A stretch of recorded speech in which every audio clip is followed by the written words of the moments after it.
Hi, this is Ilona from EducAd Consulting, and I like to introduce to you our tutors, who are also first and second year students at the top British universities. Ilona is from Cambridge University, Bella is studying at Bristol University, and Paige is studying at Imperial College at University of London. So girls, would you like to introduce yourself and tell us something about the school you attended and the course you are studying currently at university? Okay, so my name is Bella, and I went to Latimer Upper School, which is a private school in London, in Hammersmith, and I studied English, French, history, and I also did the EPQ, which is a university level dissertation that you do at A level. And currently I'm in Bristol in my first year, and I'm studying liberal arts with a major in English, and I'll be doing a year abroad in 2 years' time. Hi, I'm Paige. I'm currently studying physics at Imperial.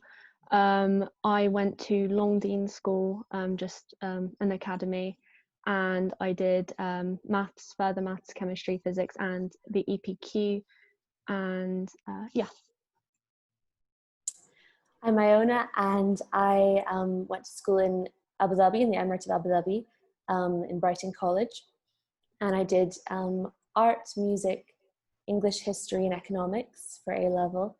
And I'm currently in my second year at the University of Cambridge doing human, social, political science, specialising in politics and anthropology.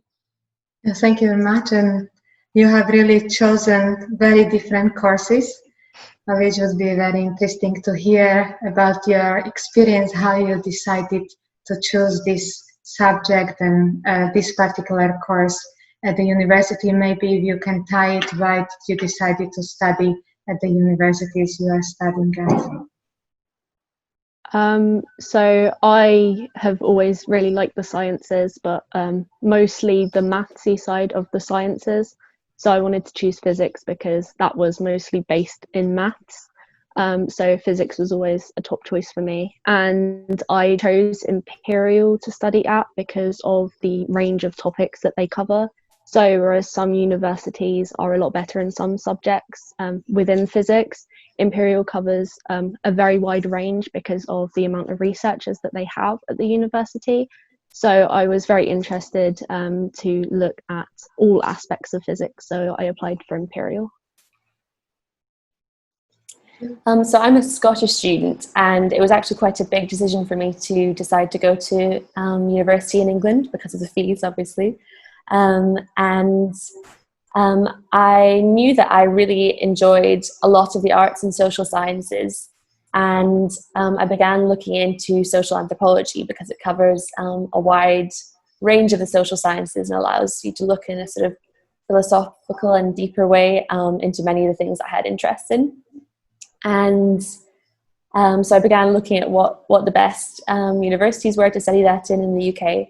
And it wasn't my dream all my life to go to Cambridge at all, like it is for some people, but my school encouraged me to. And so I gave it a go, and I'm really delighted that I ended up in Cambridge, particularly for the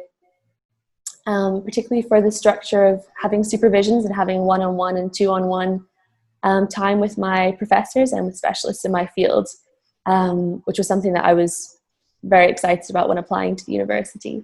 And I think sometimes it can be hard to know completely when you're applying to university what area you'd like to specialise in, but I think I was very fortunate in applying to Cambridge because my department is on the forefront of ethical studies in anthropology, which is the sort of direction that I want to go in.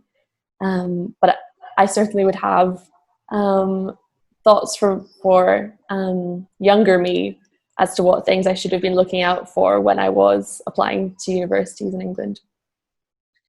Sorry, Ilona, can I ask you a question regarding how did you choose Magdalene College? Because I think one thing is to choose the subject and choose the university, but in your case, you also had to choose the college. So what attracted you to Magdalene College?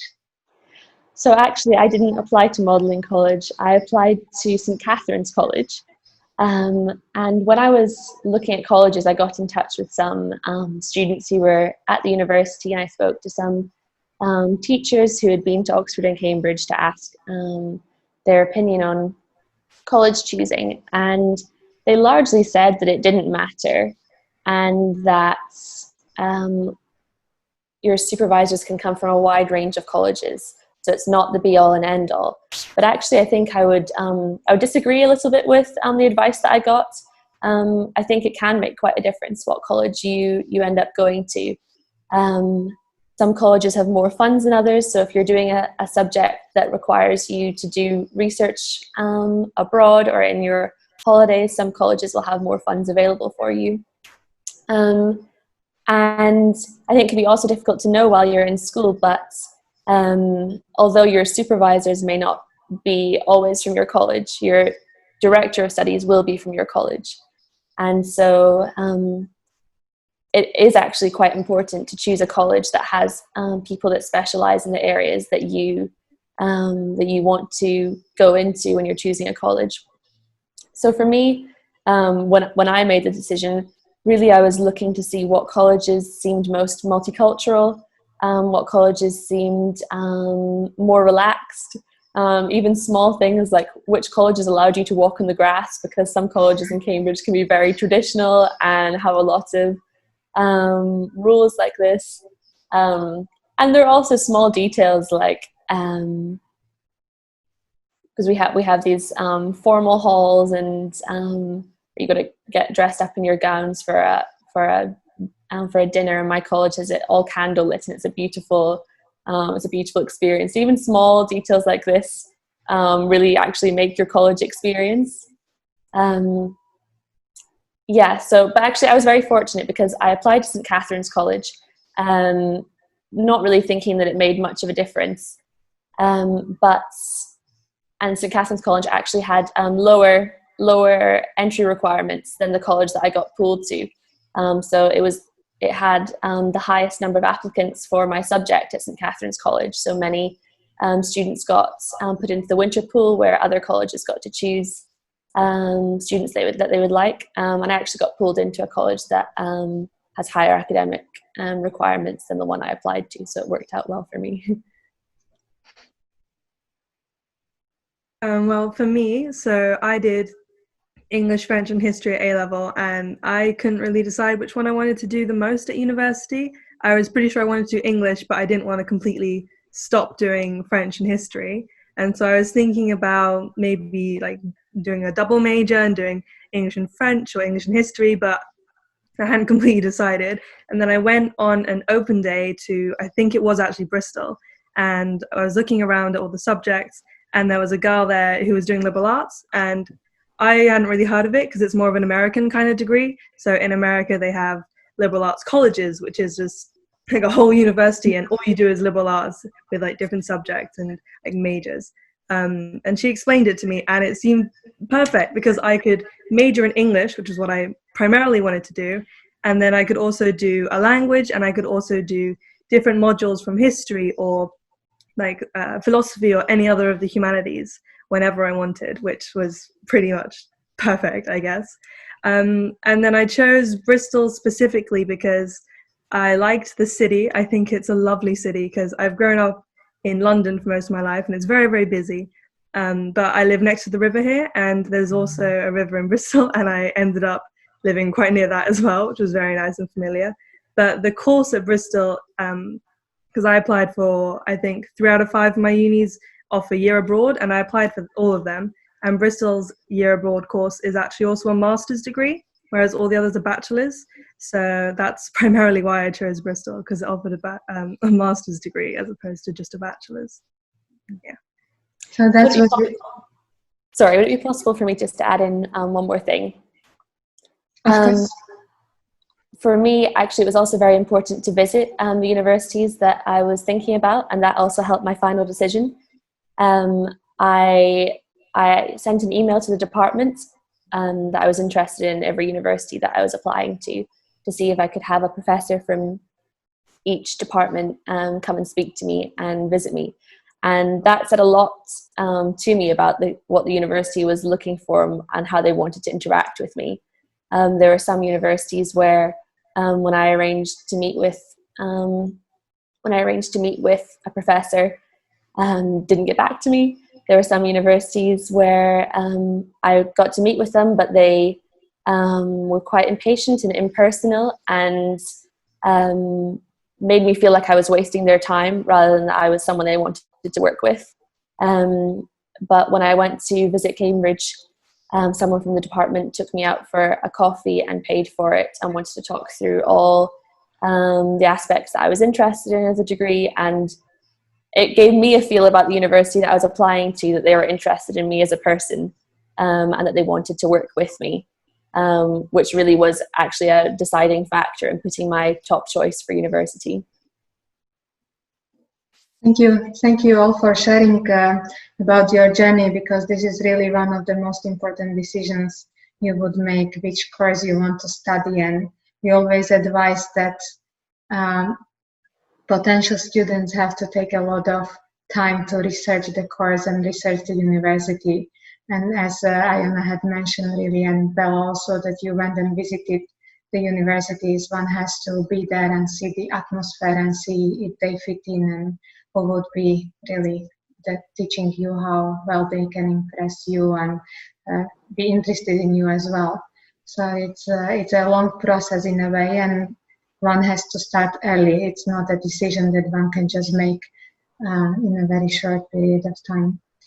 So I hope you will still remember about the application process. I know it was 2 years or 3 years ago for you, but I'm sure you remember about writing the personal statement, and it would be very useful to hear your experience about writing the personal statement and what is really important points that students should mention or include in their personal statement.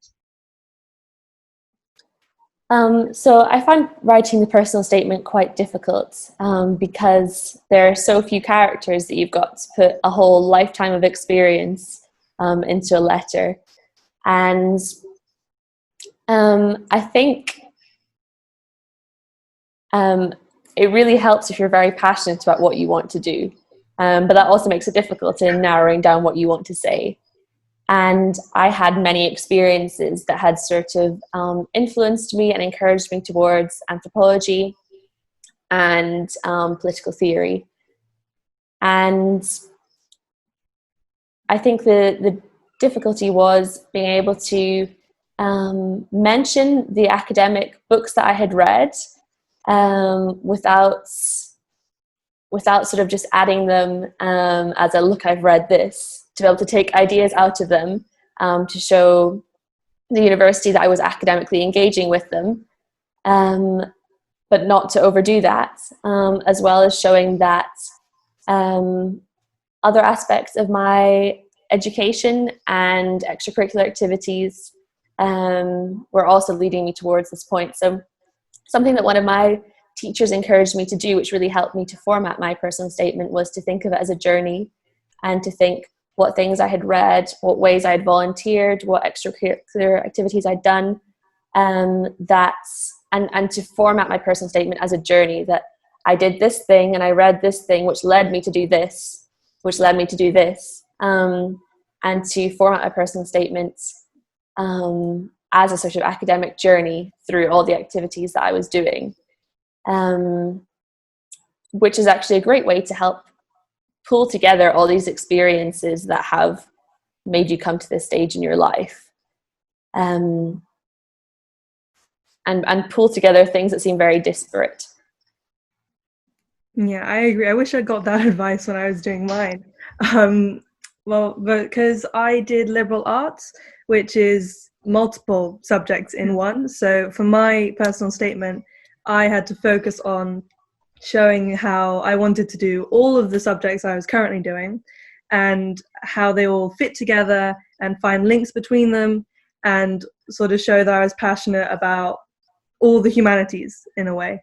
And so the way that I was sort of told to do that by my teachers was to focus on how like, because I was learning in French, and we were doing some poetry, and I talked a little bit about some French poetry, then I linked it to my English poetry, and then in my English we were learning about people that I was also studying in history, and so I tried to sort of link them throughout the very, very small, like you said, personal statement. But then I also, for one of my universities, they offered the chance to do a second personal statement and be able to submit two, because otherwise you're submitting one to all your universities. And so if you want to do maybe a slightly different subject at one university, you have to be able to cover it in the same personal statement that's going to the other ones. And I thought that was really useful because it meant I could focus slightly more, because it was one of the universities that offered a year abroad. And so I could focus on school trips that I'd done in the past and how that had influenced me, like you said, how that had led me to decide what I wanted to do at university.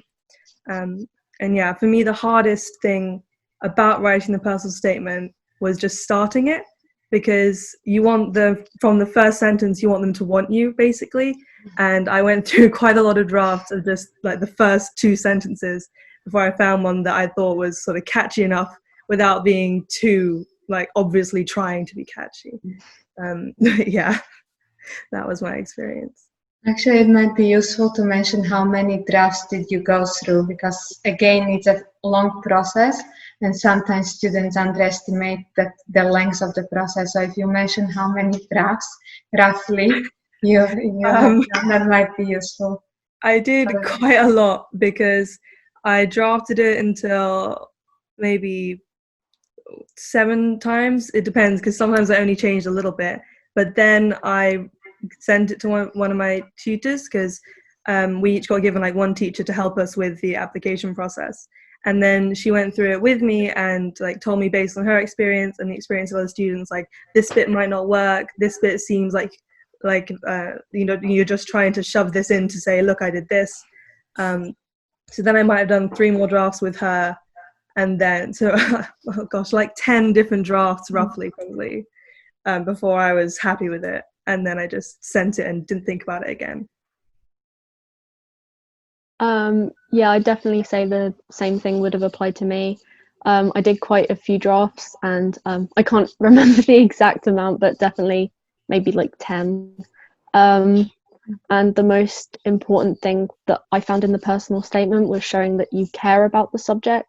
So if you can do things outside of your lessons and outside of your classes, like reading books or going to places or doing things. So I found that summer schools helped out a lot in my case. So I went to the Imperial Summer School, which also helped with me wanting to go to Imperial, and the Oxford Summer School. So they help because they show you the things that you will learn at university if you do those subjects. So not only did they help with things you can put on your personal statement to show that you care, but also to let you know if you'd actually enjoy the subject at university, because they're definitely a lot different than they are at A-level. And another thing that can definitely help with the personal statement is asking other people to read over your personal statement, because you might miss out things, or other people might have good ideas that you could put into your personal statement as well, without plagiarizing them, of course. But the personal statement is probably the hardest part of the university application process, like even more than the interview part, to be fair. Yeah. So since you started speaking about the interview, just continue about your experience with the preparation for the interview and also the interview itself. And maybe Ilona can then take over and tell us more about the Cambridge interview and also your assessment test that you had to go through. So for the Imperial Physics interview, I didn't really know what to expect, because all I'd kind of ever read about was the Oxbridge interview process. So my school didn't offer as much preparation for the interview as I would have liked. So I kind of had to rely on interview technique that I'd learned for like job applications, which did definitely help a lot. So the Imperial interview ended up being a lot calmer than I thought it would have been. So they kind of just toured us around the uni with the person who was going to interview us, and then we went in as a group. So there were about 3 of us. We went in as a group and he asked us a few questions together. Those weren't part of the actual marking process, but just to kind of ease us into it. And then we had our interview one by one. My interview was very nice. I have heard that some people had very difficult interviews, but those were very rare for Imperial Physics, I think. My interview was basically stuff that you would have learned at A-level anyway, or IB. So mine was just on a SUVAC question, a little bit about my personal statement. So make sure you know what's on your personal statement before you go, or you could mess up an interview. Yeah, it was very nice. My interview was very nice as well. So yeah, it was good. Yeah, for me, we had, after we'd sent in our personal statement, we had an assessment as well. And for my subject and the social sciences in Cambridge, the assessment was quite new. So there weren't past papers like there are for a lot of Oxford applications that we could go through. We couldn't really prepare apart from the one past paper that we saw. But essentially, it was really how can you pick apart a piece of writing and can you think critically about it? And if you're given new topics that you've never seen before and new ideas that you've never seen before, how will you interact with it? And actually, I would say that this part would be more difficult for a second language student because I found that they choose texts where the language is difficult and you're going to have to make a lot of inferences and decisions about how you're going to interpret the text. And they're going to ask you questions about very specific words and aspects of the text. So having done that, I'd have had a better idea now of how to prepare for it. But with just that one past paper, it was very difficult, and I'm thankful I got through it. And the second half of that assessment was I think we had an hour to write an essay on 3 topics they gave us. So it was just letting your ideas flow for an hour. But as I said, as no one had really done that before, and as I was the first to apply to Oxford in my university, we didn't really know what to expect. So it was a delight to have made it past that stage. Then towards the interviews, I think I had 2 practice interviews in my school beforehand. And somehow it was really made out to be a very scary thing doing your interview. And I certainly panicked about it. And it was also a big journey for me or other students abroad because we had to fly ourselves back to the UK, find somewhere to stay on our own, arrive at the college for the interview, and it all felt quite alone when other people were coming from the UK with their parents and had that kind of emotional support. And I think I thought for my interview that I would have to be extremely knowledgeable about my subject. I was quite worried because my subject, in first year, you have to take 4 different papers from 4 different departments. And I thought, goodness, I've never lived in the UK. I don't know a lot about British politics or British history. What if they ask me things that are just so different to my upbringing? And that wasn't the case at all. I actually had very pleasant interview experiences where I came in and the professors took my coat and gave me a seat by the fire and were very pleasant and welcoming. And I think it was obviously an extremely nerve-wracking event. And for me, and from what feedback I've heard from my supervisors since, they're not really interested in seeing whether you're excellent at interviews, because they know for a lot of people they're going to be nervous out of their minds if they're so hopeful to get a place at the university. And so they take that into account. They're not really, they're not worried about whether you repeat yourself or stutter or this kind of thing. They're not looking for you to be extremely confident. they're looking to see whether you can engage with ideas and material. And when they ask you something you've never thought of before, how are you going to interact with that?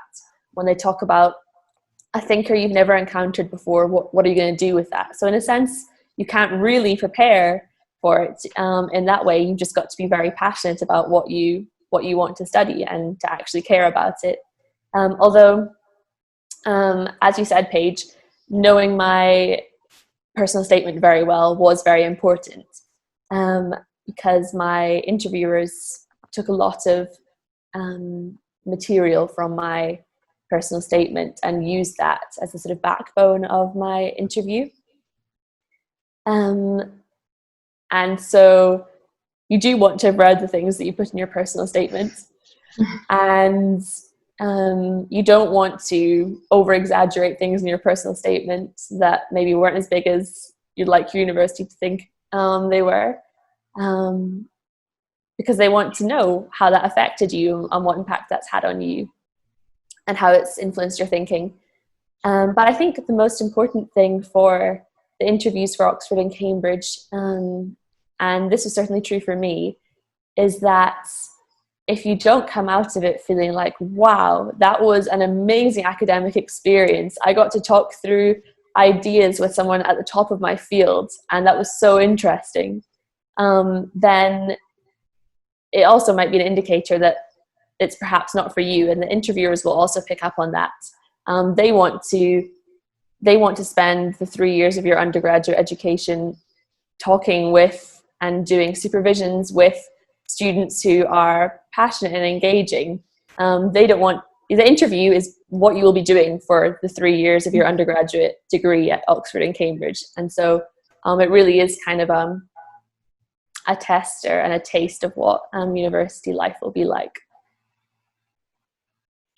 Maybe we just elaborate a little bit about, you have mentioned tutorials and supervisions that are at Oxbridge, but how is it at Bristol and Imperial? You still study in smaller classes, maybe it wouldn't be as small as it is in Cambridge and Oxford. Would you be able to just pick up on this a little bit? Yeah, well, for me, because again, liberal arts, I do, well, for the first term, I was doing some English, an English course, French, history, and a liberal arts module. And because like the English and history and French and liberal arts are all different degrees, there were some sort of slight differences between how it worked. But generally, I had lectures in quite big groups in a lecture hall that were an hour long. And then I also had seminars, which were in smaller groups of about maybe between 7 to 14 people, depending on the subject, because English was slightly bigger than my French class, for example. And then I also had a workshop in history, which was where the whole of the lecture group was put into a big room, and we did like source analysis for an hour every week, like as a big group together. And I had a personal tutor who I meet with, I think it's twice a term, and he is a liberal arts tutor, so he knows specifically about liberal arts, and we talk through everything that's happened in the term, how happy I am with everything, if there's any sort of issues I'm having. But yeah, that's how it works for me. Oh, and languages don't have lectures, at least in first year, because I only had seminars for French, because lectures would be a little bit harder. Yeah. I have very similar things with physics. So we have seminars, and our seminars are in about, we kind of split the year group into 4, and then every quarter is then split into 12 more groups, I think. So I'm in a group of 5 in our seminar, and we just kind of go through kind of harder physics problems, so stuff that wouldn't normally be assessed, but or assessed in an exam, but we kind of go through those questions to see if we understand the stuff that we're learning. Then we will have tutorials. So our tutorials are academic tutorials, is what they call them. Those are usually in groups of 5 or 6, and we have problem sheets that we go through in these tutorials with a professor. So my professor is very nice. He's a very nice guy.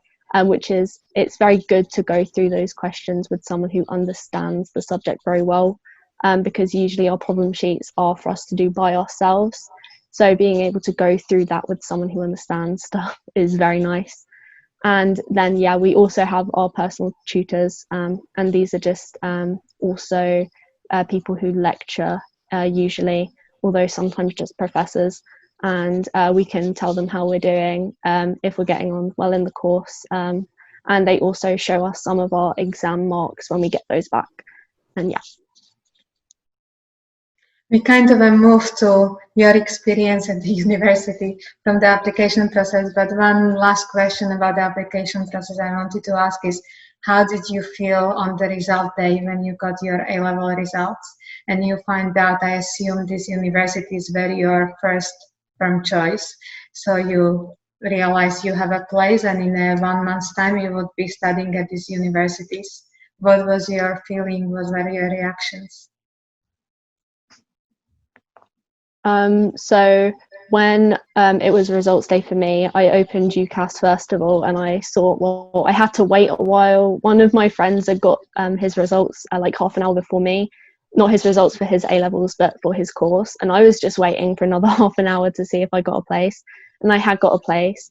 And then it was kind of surreal from that point, because I was like, I've actually got the place now and I'm actually going there.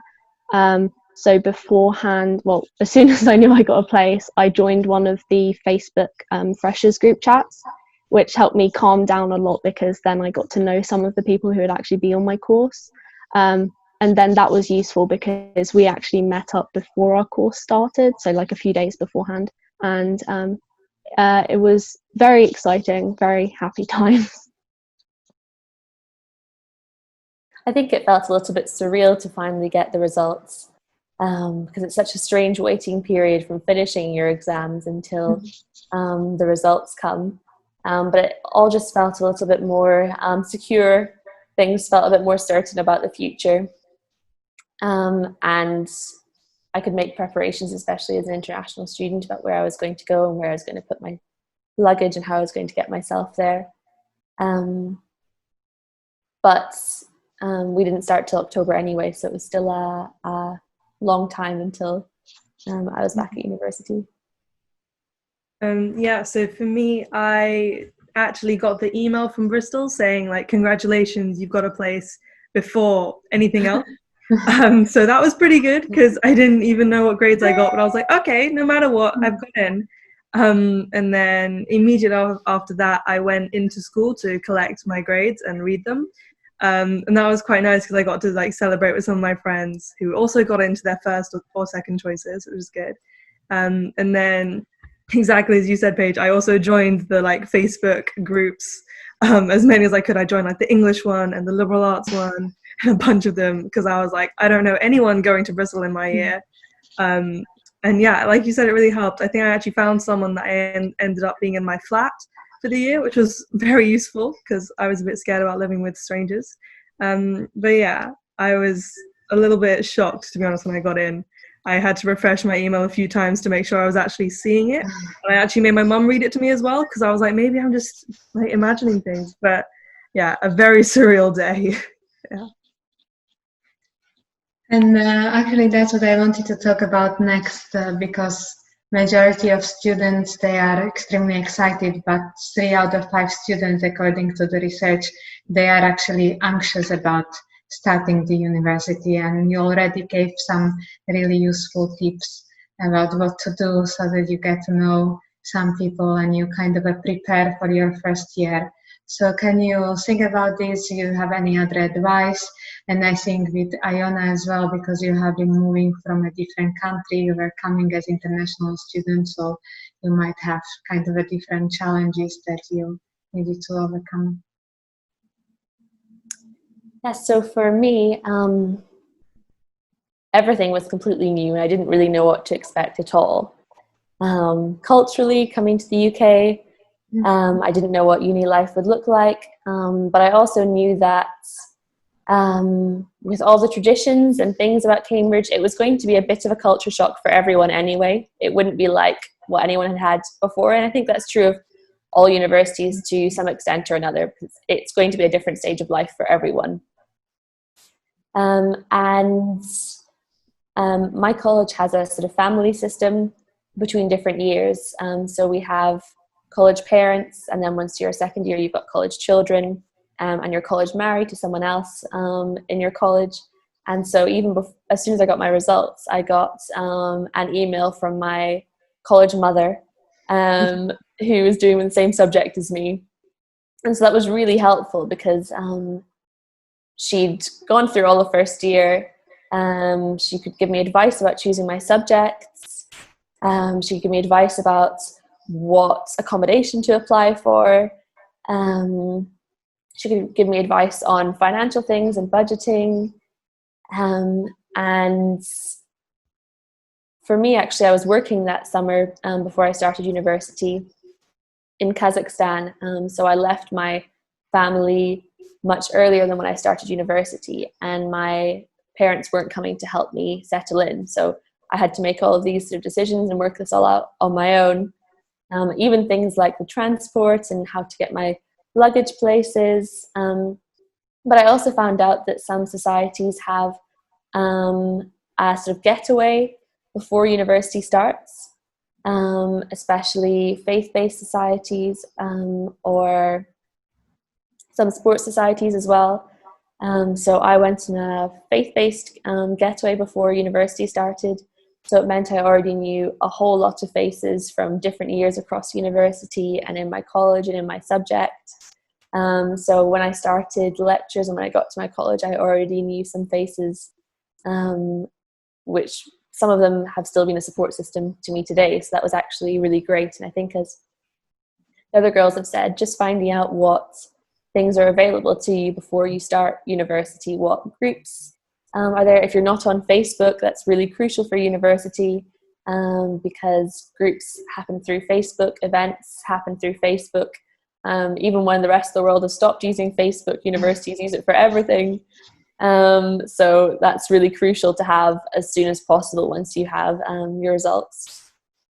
But also not to worry too much. I found some of the Facebook groups and group chats quite overwhelming with so many people on them, and I found there was quite a toxic competitiveness in some of the group chats,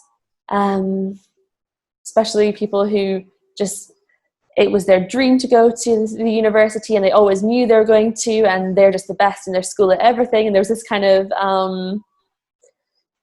I didn't like the sort of atmosphere of it, and so I wasn't actually hugely engaged in this kind of thing before I started university.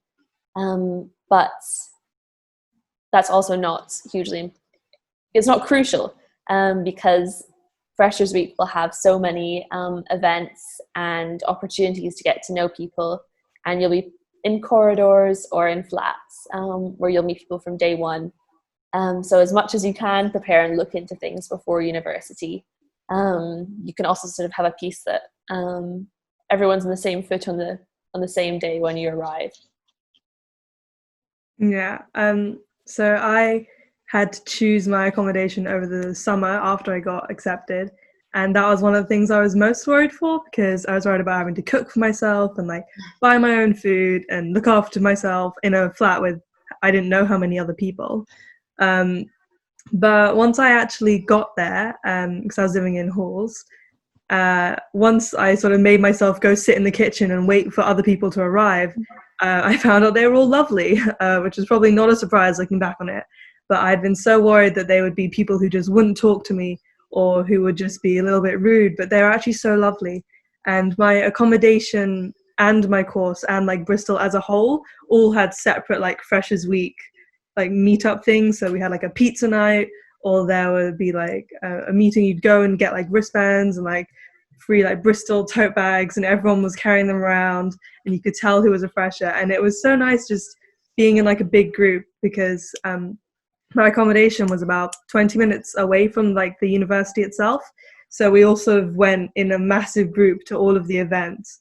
And that's where I found some of my closest friends that I've made at uni so far. But yeah, I think advice I would give myself was just to sort of get stuck in a bit quicker. because I was too scared about like other people sort of judging me and being like, oh, who's this? When actually we were all sort of like looking at each other, not judging in a bad way, but just sort of being like maybe we could be friends. Maybe we're doing the same course. I might live next to you. And to just sort of be more open to new things. Because now I realized I actually quite like cooking for myself, which I didn't think was going to happen. And like some of the societies, even though they seem a bit scary because they're different to like school clubs, which is like once a week, maybe sometimes, they're a lot more fun because it's people who actually care a lot more about these sports or these, like whatever it is, as opposed to people just doing it because their parents made them, like in secondary school. So I would say a lot of the same things. It's kind of a bit worrying before you start university about all the things that could possibly go wrong.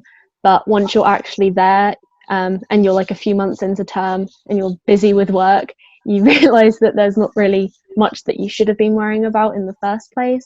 So making friends isn't an issue because everyone wants to be making friends. And if you just try and introduce yourself to as many people as you can, even if it doesn't go well, a month later on, they're probably not even going to remember you because they've had to meet so many other people as well. Any concerns you might have about budgeting, universities themselves will probably offer you some advice on some of that. And they may even have support funds if you do need that sort of thing. So money wouldn't be an issue. Living by yourself, while it can be hard as well, your flatmates, if you're living in halls, will always be there to help you. Like, even if you don't know them that well to start with, you'll probably become very close by the end of like term one because of how often you'll be with each other. There's definitely lots of events that go on, and societies are a big thing, especially at Imperial because of how many societies we have. So you'll always find something that you'll enjoy, and then something that you can get to know other people over, and just the preparation of everything as well. So once you're finished with your exams, or even after you've got your results, you can start researching into things that you might need to know before you start university. Although, as Isabella said, the sooner you look into that thing, the better. Can I possibly add just one more thing? Of course. If you are an international student, it's very much worth coming that week early for International Freshers Week if your university offers it, because there are going to be a whole lot more things that you're going to need to adjust to as an international student than if you're a home student. You're going to have to figure out how to work at British supermarkets. You're going to figure out how to work the postal system, how to set up your address. You might need to get a bank account. There are a whole lot of things, that practicalities that when you think, oh, I'm going to university, you don't think about, but your parents do think about. And having that extra week really helps you settle in, get a feel for the town or the city, and a feel for your accommodation, and just work out some things that won't come as intuitively to you as they will come to British students. And also just to meet people from other parts of the world, because as someone who's grown up internationally, you're probably more likely to end up with friends who are sort of third culture kids, or have a sort of mixed background, or are just have a wider range of experience like you do. And yeah, so that's definitely worth making the most of, that International Freshers Week. And did you adjust it to British weather quickly, coming from Middle East? I actually never adjusted to British weather. I actually found it very difficult. The dark winters and the few hours of daylight. And actually, I would really advise international students to think about how much daylight they're getting. I actually ended up investing in a seasonal effective lamp, because having grown up in the Middle East, I was used to sunshine every day, 24/7, and it actually wasn't good for my health not to have it. So there are definitely ways to work around that, and make sure you get outside even if it's raining, because it's just good for your mind and your well-being. I wanted to ask you about what is the best think about your course and your university now that you have finished first year and Ilona had finished already 2 years? So what do you think is the best aspect of your course? What do you enjoy most about the university life or subject or studying? Well, for me, my favorite thing about my course is how flexible it is, because I have to do a certain number of modules in my major in English, but apart from that, I can choose from this like massive long list of like any sort of humanities subject. I can just like look at all the modules and pick something that sounds interesting to me, as opposed to something to sort of, you know, fill up the numbers that I need.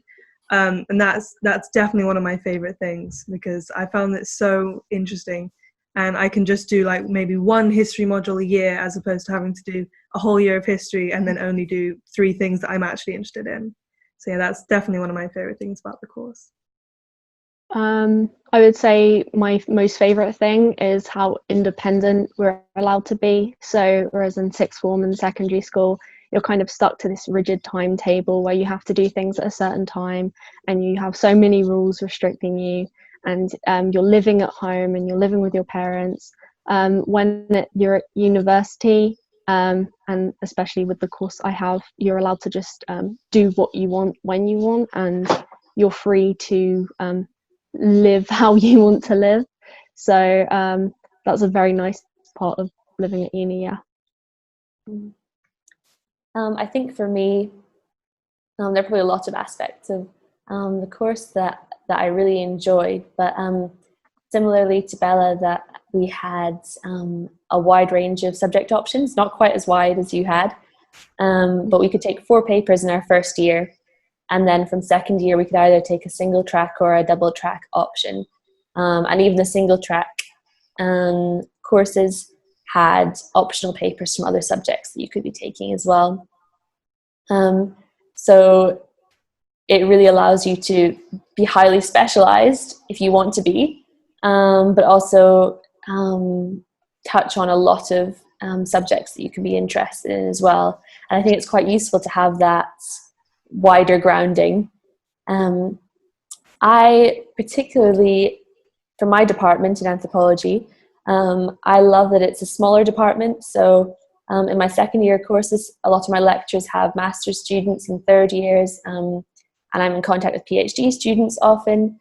So I really enjoy feeling like I'm really a part of the department. And because it's not a huge department, the professors know me, and it's quite interpersonal, which is really wonderful, because as I'm going later into third year thinking about dissertation, being able to know everyone in the department really gives me a huge pool of resources to be able to draw on.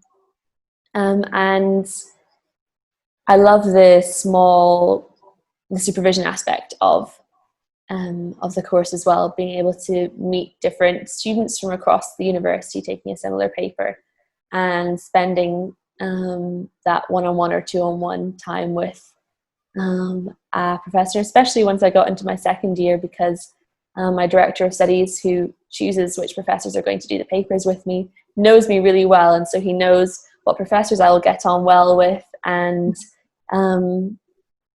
he'll push for the people that he thinks will be really good for me, and I also get some say in that as well. So I really love that aspect, and I think also in second year having seminar papers where I'm working with master's students, and third years, and it's just a wider variety of ideas and things that are challenging me as well. Yeah. Thank you. Yeah, it sounds amazing, your experiences. So that's I'm sure would be encouraging for many of the students thinking about applying to universities next year. But I know you are also very busy and doing many things outside of your university studies, and one of them is tutoring for EducAd consulting. So maybe this would be a good opportunity to say what you enjoy about tutoring, who you tutor, which subjects you are tutoring. So I'm tutoring the sciences, currently just biology and chemistry. And the thing I like about tutoring is being able to help out other students who may be struggling in some things or just need a little bit of extra help. So being able to assist in that way is very fulfilling. Yeah, I tutor English and social sciences, so history, politics, other subjects in this area. I've also done tutoring for IELTS and different university application processes. And I think it's the joy of seeing a student get from one side to the other, or what their goals are, and seeing their love for a subject also develop. One of the great things about tutoring and having a small group or one-on-one is that you know each individual needs and what each student really loves, and so you can really tailor to each person and do things with your students that you love and that they love, and introduce them to books and to ideas that are very specific to them. So it's an enjoyable process on both ways, I hope. Yeah, I am also mainly tutoring in English, so I do some comprehensions. I'm currently doing some book clubs, and then also some sort of like individual book clubs where I'm doing the same book but with only one student. And then currently, because of the quarantine and online schooling, I'm also tutoring a girl 6 days a week where I do all of her like online work with her, which is like English, science, maths, and sometimes some history, depending on what she has on that day. And then also I've done a bit of verbal and non-verbal reasoning, but yeah, mainly for me it's English and book clubs, which is great because all the books I've done are books that I really enjoyed when I did them at school or when I just read them, and I just like seeing the kids, like when we get maybe a couple chapters in and they get invested in the story and they have their favorite characters or the characters that all of us dislike, and we can all just sort of talk for maybe 20 minutes just about the book, and it doesn't feel forced at all, and it just feels like they like the books as much as me. That's one of my favorite things about it. It's kind of a new course that we have starting because of the quarantine, because we kind of saw that especially international students, reading is something that can really improve their English quickly. And Bella is running amazing courses at the moment. So yeah, since we started to talk about quarantine and the impact of COVID on tutoring, you also, of course, felt it because your universities moved to online teaching. So I thought it would be quite useful if you share your experience with us about how your university handled this transition and how you managed to do your online assessments this year, or if you had an online assessment, or what was put instead of that. So I found the move to online work really quite difficult because I'm naturally an external processor. I work well with people. That's why I love the format of my degree. I'm constantly getting to put my ideas out loud and bounce them off other people. And I also was moving back to the UAE with my family, where I didn't have friends living around because most of them stayed back in their countries where they're doing university. So it felt like quite an isolating experience. But the university handled it very well and quickly moved things online. All my lectures were online. It was actually a nice move. No one likes early 9 a.m. cycles to lectures. Being able to be a little bit more flexible with that is lovely. And all my professors offered a whole lot more extra support. We had Zoom calls whenever we needed it. They offered extra supervisions. They offered extra essay marking. They really supported me in every way that I needed. It became difficult with time zones of some students. And so some things are just a bit more awkward, which they're going to be online. And in some of my seminars, it did get a bit tiring just seeing the chin of a professor that didn't know how to work technology for 8 weeks in a row on video calls. But I didn't feel like I didn't have support. I felt like they were fully supporting me. But I very much missed all the social aspects of university, which are so crucial to my experience and to the way that I preferably learn. I am for sure a bit anxious about how next term will go about. We really don't know yet in the UK what our next term is going to look like. I imagine it was even stranger for the two of you in your first year ending like this. But do you have any? Sorry, Aina. Do you have any information from Cambridge about what would happen next term? Yeah, so we have assurance that we'll be in accommodation in Cambridge. They will definitely be there. They'll provide for us in that way. We won't have lectures in person. They'll be online. But we don't know yet what other kind of contact we'll have. We've been told that we can have seminars and supervisions in person but socially distanced.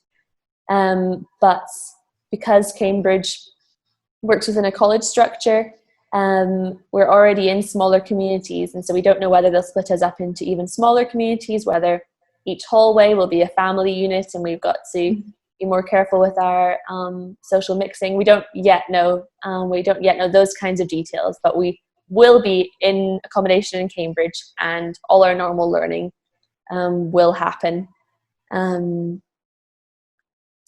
As far as we know. For me, like you said, it felt a bit weird because I was just sort of getting into the swing of being at university, sort of living independently, living with my friends, and then suddenly I was back in London with my family, but also doing my university work, which felt a bit strange. But I think my university handled it pretty well. They were quite quick to say, like, because we have like a little gap in the middle of the term, and so they brought that forwards by I think a couple days, just to give themselves time to organize everything for like after that week off. And so everyone had like a week to get settled in at home, sort of figure out like how the internet was going to be working for some people, what computers they could use, etc. And I think our system is pretty similar to yours, Iona. So we have our lectures are all online. For some subjects, so for some of my English lectures, they've just put online the lectures from last year that they had, because they record all the lectures normally in case you miss one, and so they've just put forward the 2019 or 2018 ones.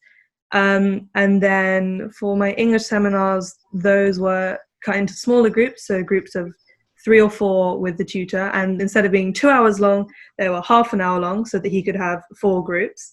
And that was once a week. And then for history and French, we got given our lectures, or for French we just got given little short videos, and then instead of a seminar we were given like worksheets to fill in each week with stuff from the videos or from the sources or the lectures for history, and they weren't due at like a specific time. They were due, like, we get them on a Monday and then you have to finish them by Friday. So for people with time zones or people with sort of less flexible schedules, it meant that there was more time to finish it, which was quite useful because this was when I started tutoring a lot more in terms of like helping with the online schooling. So it was a lot easier for me, I guess, to sort of be able to do maybe my French on one day and then like English the next day and history the next day without having to worry about specific deadlines. Then in terms of exams, originally I was going to have exams in French, English and history, and then essays in English and liberal arts. But because I am primarily a liberal arts student, they changed it. So the only sort of assessment I had to do was my liberal arts essay. And I didn't have to do any of the exams in order to pass first year. But I did the French exam anyway because it was optional. But if I wanted to get like a written mark on my like for the first year, I had to do the exam, so I did. But it was just an open book exam where they sent us the like exam sheets. It was reading and writing. There was no listening and no speaking. And then I just printed it off, filled it in, scanned it and sent it off. But yeah, I think my university handled it pretty well because, like you said, all the tutors sort of extended their contact hours because they didn't have to use offices, so it was just online. And I found personally they were a lot quicker at responding to my emails now than they were when we were back at university, which is very useful. But yeah, I'm a little bit worried about next year because I'm not living in accommodation. I'm living with some of my friends. And so we're not quite sure who's going back yet because some of them are international students and we're not sure who's going to be there yet. But in terms of my university for next year, we've been told that lectures will all be online. And for the most part, they're hoping to have seminars in smaller groups, but in person for people who can attend. But because they're not sure of like the numbers of international students or even students whose parents would prefer them to stay at home, even in like October, they're not 100% sure like which seminars are going to be in person because some seminars might still be online if enough people aren't going to be in Bristol. Yeah. I would say, again, very similar to both of you. I think the university definitely did as much as they could to kind of adapt to the new situation. So they changed a lot of our assessment formats and they changed some of the tasks that we had to do. So at the start of the year, I was very looking forward to the summer term because we were doing a group project. So it would involve a lot of lab work and they had to adapt that so that we could do it at home. So we were able to choose something that would suit working at home more than working in the lab. So a lot of people chose to do computational projects rather than entirely lab projects. Although me and my group, me and my lab partner, we decided to do part experimental, part computational work, which was very fun. We had a lot of all of our lectures were online. Some of them had already been pre-recorded from last year for some people doing one of the modules that we could pick. Others were recorded new this year. So it was kind of like a camera down on the table and the lecturer writing stuff out. That was mostly what happened with those. A lot of our seminars were conducted on Microsoft Teams. So Microsoft Teams has these breakout groups where we could go into our smaller groups and discuss things there. Those were the same length as before and kind of just generally the same format, although it was not as good as it would have been if we had done it in person because it's kind of hard to share ideas over the internet. Our personal tutor, we met up with our personal tutors still. Academic tutorials were not quite the same as before, whereas before we'd be discussing things with our academic tutor. This time he was kind of just going through some of the questions that we were covering our tutorials. And our remote exams, they went open book. A lot of people just kind of wanted us to not have exams at all because a lot of the students international at Imperial and they had a lot of disruption having to move back abroad because of coronavirus. But they decided to make them longer exams and open book without changing the format of any of the questions. So it was a lot easier to actually work because of that. And yeah. Did you hear what will happen in autumn at Imperial College? So they've kind of told us that it's mostly going to be a mix of in-person and online. The lectures presumably just going to be online because of how many people are on the course, but we haven't heard much else apart from that. I think it's very similar to most universities that lectures that are gathering many students, they need to do online because of the uncertainty of the situation. But maybe workshops and smaller seminars where they can control the number of students, they might hopefully happen. Let's be positive, and they will hopefully happen, and hopefully all the international students return to their courses. And I ask you these questions because of students who are now considering coming or deferring their place if they are just starting year one, especially international students. They might be quite worried about uncertainty of the situation. In fact, you are starting in a different country, that you are not familiar with the system in this situation. So the fact that universities already had several months to adapt to the situation, and they have a good system of how to basically communicate with you and how to deliver the lectures online, then that's a very positive thing, and hopefully the smaller groups will somehow happen.